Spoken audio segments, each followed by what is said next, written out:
नमस्कार, next time news देख रहे हैं आप। मैं हूं आपके साथ तनुज दीक्षित। आप सभी का बहुत बहुत स्वागत है मेरे खास प्रोग्राम सत्ता से सवाल में। आज हम बात करने वाले हैं उत्तर प्रदेश के समीकरण की, क्योंकि लोकसभा चुनावों में अगर देखा जाए जिस तरह से भारतीय जनता पार्टी मात्र 33 सीटों में सिमट गई, समाजवादी पार्टी ने इस बार वो कर दिखाया जिसकी किसी को उम्मीद नहीं थी, 37 सीटों पर जीत दर्ज करी।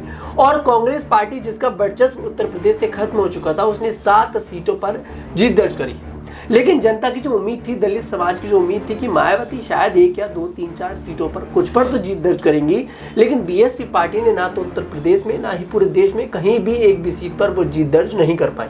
मायावती ने उत्तर प्रदेश की 80 लोकसभा सीटों पर चुनाव लड़ा था, लेकिन जीत वो नहीं दर्ज कर पाई। और वहीं पूरे देश में 432 सीटों पर चुनाव लड़ती हैं, लेकिन जीत दर्ज नहीं कर पाती है।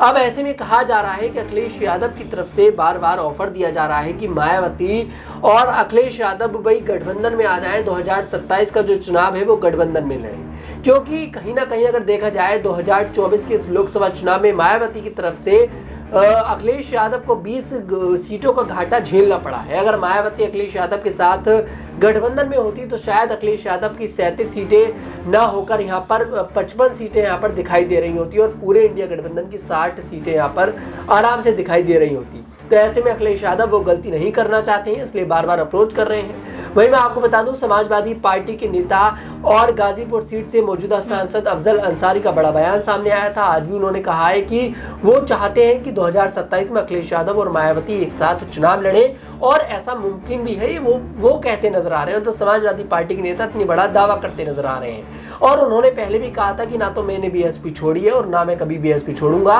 हम लोग आज भी एक हैं। मतलब यह तस्वीर बिल्कुल क्लियर है कि समाजवादी पार्टी की तरफ से और बीएसपी की तरफ से, दोनों की तरफ से प्रयास किया जा रहा है और शायद 2027 में गठबंधन संभव है। कुछ सवाल होंगे हमारे साथ इस समय मौजूद नाजमीन। बहुत बहुत स्वागत है आपका। सबसे पहले आपसे सवाल यही लेना चाहूंगा कि जिस तरह से अखिलेश यादव इस बार मायावती को लेकर बी टीम, उन्होंने बताया कि भाई बीजेपी की बी टीम के रूप में काम करती नजर आ रही है, और मायावती की वजह से कहीं ना कहीं अखिलेश यादव को घाटा भी झेलना पड़ा है। और सिर्फ अखिलेश यादव को नहीं, पूरे इंडिया गठबंधन को यहाँ पर घाटा झेलना पड़ा है।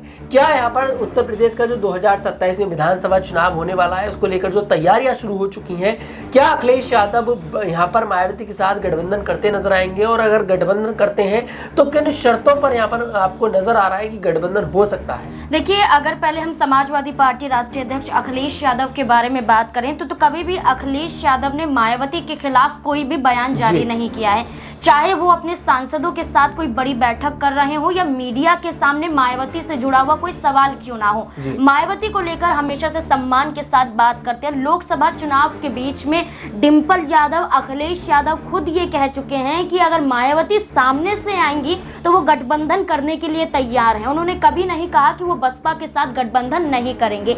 लेकिन मायावती प्रेस कॉन्फ्रेंस के माध्यम से या फिर बात करें ट्वीट के माध्यम से, वो एक ही बात कहती हुई नजर है कि वो एकला चलो वाली राजनीति पर जाएंगी। इस बार किसी भी गठबंधन के साथ वो चुनावी मैदान में नहीं उतरेंगे। आप देखिए, सपा ही नहीं, कांग्रेस का भी ऑफर यहां पर मायावती को आया था। मायावती ने कांग्रेस के साथ जाने से इनकार कर दिया। यहीं पर आप ये देखिए कि पल्लवी पटेल, अपना दल कमेरावादी की बात करें, वो खुद चाहती थी कि बीएसपी उनके साथ जुड़ जाए। यहाँ पर मीटिंगें होती हुई नजर आई, लेकिन एंड वक्त पर क्या सामने आता है कि मायावती इनकार कर देती है कि वो गठबंधन नहीं करेंगे। कुशीनगर से जो चुनाव लड़ने वाले थे स्वामी प्रसाद मौर्य, वो भी बीएसपी की तरफ से चुनाव लड़ना चाहते थे, लेकिन मायावती ने उन्हें भी कोई टिकट नहीं दिया। कुशीनगर से अपना ही प्रत्याशी उतार दिया, जिस वजह से यहाँ पर स्वामी प्रसाद मौर्य को अकेले ही चुनावी मैदान में उतरना पड़ा। इसके साथ साथ आप देखिए, ये मत भूलिए कि मायावती जिन दलितों के सहारे वोट बैंक अब तक पाती हुई नजर आई है, जिन दलितों के सहारे वो उत्तर प्रदेश में सत्ता में रह चुकी है, मुख्यमंत्री रह चुकी है, वही दलित वोट बैंक अब उनका कटता हुआ दिखाई दिया जब नगीना लोकसभा सीट पर चंद्रशेखर आजाद ने 8 लाख से अधिक वोट हासिल करके ये साबित कर दिया कि जो बहुजन समाज पार्टी की जो ये सीट थी, वो सीट भी अब उनके खाते से निकलती हुई नजर आ रही है। अब देखिए, नगीना लोकसभा सीट पर यह दावा किया जा रहा था कि बीएसपी का वर्चस्व लंबे समय से इस सीट पर रहा है और 2024 में बीएसपी इस सीट से जीत हासिल करते हुए नजर आएगी। लेकिन चंद्रशेखर आजाद ने लोकसभा चुनाव के दौरान दौरान एक बात कही थी कि मायावती उनका एक तरीके से रास्ते खोलती हुई नजर आ रही है उनके लिए, क्योंकि देखा जाए तो यहाँ पर चंद्रशेखर आजाद एक अलग तरीके से नजर आते हैं जो मायावती का समर्थन करते हुए देखे जाते हैं, मायावती के साथ नजर आते हैं। लेकिन मायावती ने कभी भी साथ रहते हुए ये नहीं कहा कि मैं उनके साथ हूँ। जब उन पर हमला होता है सहारनपुर में, तब भी मायावती का ना तो कोई ट्वीट आता है, ना ही यहाँ पर देखा जाए मायावती मिलने आती है। वहीं देखा जाए तो सपा के साथ गठबंधन की बात जो हम यहाँ पर कर रहे हैं, जैसे कि मैंने पहले कहा कि कितने दल आए, सभी दलों को मायावती ने इनकार कर दिया। लेकिन मायावती जिस तरीके से लोकसभा चुनाव में प्रदर्शन करती हुई नजर आई, एक तो मैनपुरी में अपने प्रत्याशी का बदलाव किया, गुड्डू जमाली की बात करें, उन्हें पार्टी से कहीं ना कहीं बाहर करती हुई नजर आई। सपा की तरफ से वो एमएलसी बन जाते हैं। अब आप देखिए कि दानिश अली जो संसद के अंदर यहाँ पर अपमानित होते हैं, बीएसपी उन्हें निष्कासित कर देती है। बीएसपी के जरिए देखा जाए मायावती अपने ही भतीजे आकाश आनंद को उत्तराधिकारी पद पर पहले बिठाती हैं, फिर हटाती हैं। तो ये कहीं ना कहीं मायावती की वो रणनीतियां नजर आ रही हैं जो विफल होती हुई दिखाई दे रही हैं। तो ऐसे में गाजीपुर से सांसद समाजवादी पार्टी के अफजाल अंसारी अगर ये कहते हैं कि बीएसपी और एसपी मिल जाते तो भारतीय जनता पार्टी का वोट बैंक कटता हुआ नजर आता है, 150 सीटों पर घाटा झेलने को पड़ता। और वहीं फिर से अफजाल अंसारी ये कहते हैं कि मैं खुद चाहता हूं कि एसपी और बीएसपी 2027 का चुनाव जो विधानसभा का है वो मिलकर लड़े। यानी कि वो साबित कर रहे हैं कि मायावती ने जो एकला चलो वाली राजनीति अपनाई थी वो अब कहीं ना कहीं भूलना चाहिए, क्योंकि अब गठबंधन के सहारे ही वो जीत हासिल कर सकते हैं। 2019 में एसपी की बदौलत 10 सीटें उन्होंने जीती थी और इस बार अकेले आई हैं तो एक सीट भी नहीं जीत पाई हैं। इसी आधार पर कहा जा रहा है कि 2027 का विधानसभा चुनाव सपा के साथ मिलकर लड़ सकती हैं। जी बिल्कुल, यहाँ पर अगर देखा जाए तो जितनी जरूरत अखिलेश यादव को है उतनी जरूरत ही मायावती को भी है अखिलेश यादव की।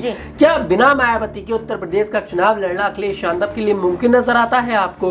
क्योंकि देखिए वोट काटने का काम उन्होंने किया 2024 के चुनावों में, 20 सीटों का सीधे सीधे घाटा अखिलेश यादव को हुआ।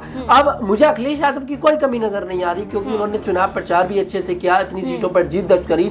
लेकिन मायावती के साथ गठबंधन न करना मुझे लगता है कि अखिलेश यादव की सबसे बड़ी भूल हो गई और शायद वो इस भूल को नहीं दोहराएंगे। और अगर उन्हें मुख्यमंत्री की गद्दी पर भी मायावती को बिठाना पड़ा तो वो फिर से बिठाएंगे। तो क्या आपको नजर आ रहा है कि मायावती एक बार फिर से उत्तर प्रदेश की मुख्यमंत्री बनने जा रही हैं? देखिए, अगर समाजवादी पार्टी ये गलती करती, या मैं कहूँ कि चूक हो गई, चूक तब होती है जब सपा की तरफ से कदम ना बढ़ाया जाता, बल्कि अखिलेश यादव को लेकर जैसे मैंने कहा कि वो खुद कदम बढ़ाते हुए नजर आ रहे थे।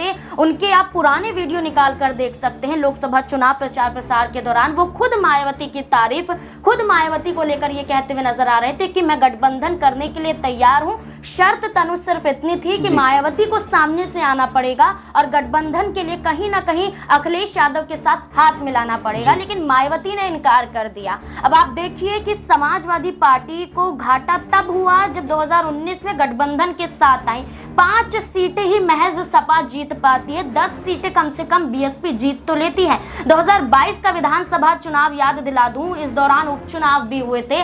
आजमगढ़ हो, यहाँ पर फायदा समाजवादी पार्टी को मिलता रह जाता है। आप ये देखिए कि दिनेश लाल निरहुआ यहाँ से चुनाव जीत जाते हैं। आप ये देखिए कि मायावती ने कई सीटों पर अपने ऐसे प्रत्याशियों को उतारा जो जीत हासिल नहीं कर सकते थे, लेकिन सपा का काट जरूर कर सकते थे। यानी कि जो वोट बैंक है वो कम होता हुआ नजर आता। ऐसे में मुझे ऐसा लगता है कि अगर 2024 का चुनाव एसपी और बीएसपी मिलकर लड़ती तो कहीं ना कहीं जो वोट बैंक 37 सीटों पर नजर आ रहा था, किंग मेकर की भूमिका में अखिलेश यादव नजर आते हैं, तो वो अखिलेश यादव यहाँ पर आज उतनी सीटें ना जीत पाते। लेकिन आज जरूर कह सकते हैं कि दलितों का वोट भी उधर जाता, पिछड़े वर्गों का वोट भी सपा की तरफ जाता, मुस्लिम समाज का वोट भी उधर जाता। आज की राजनीति की बात करें तो सिर्फ ये वोट बैंक सिर्फ मायावती के साथ जुड़कर नहीं रह गया। खुद पीडीए के तहत समाजवादी पार्टी यहाँ पर उत्तर प्रदेश में काम करती हुई नजर आती है। आपने खुद ही कहा कि बीएसपी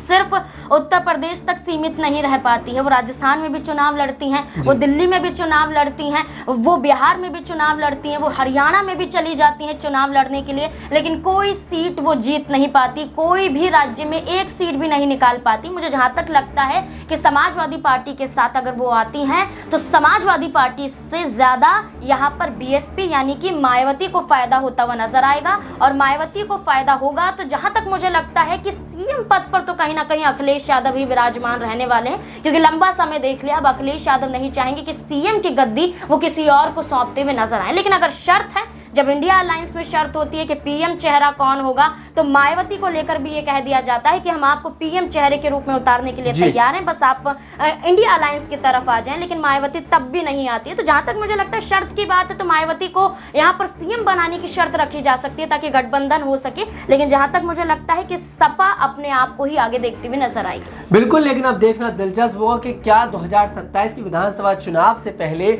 ये दोनों दिग्गजों का, मतलब कि अखिलेश यादव और मायावती का गठबंधन होता नजर आएगा या फिर नहीं, क्योंकि कहीं ना कहीं सीएम की गद्दी पर एक बार फिर से मायावती बैठने की कोशिश जरूर करती नजर आएंगी। और देखते हैं कि आखिरकार 2027 में कौन सीएम की गद्दी पर बैठता नजर आएगा। आपको क्या कुछ लगता है कमेंट सेक्शन में जरूर बताइएगा। अगर आपको हमारा वीडियो पसंद आए, हमारे वीडियो को लाइक करें, शेयर करें और हमारे चैनल को जरूर सब्सक्राइब करें।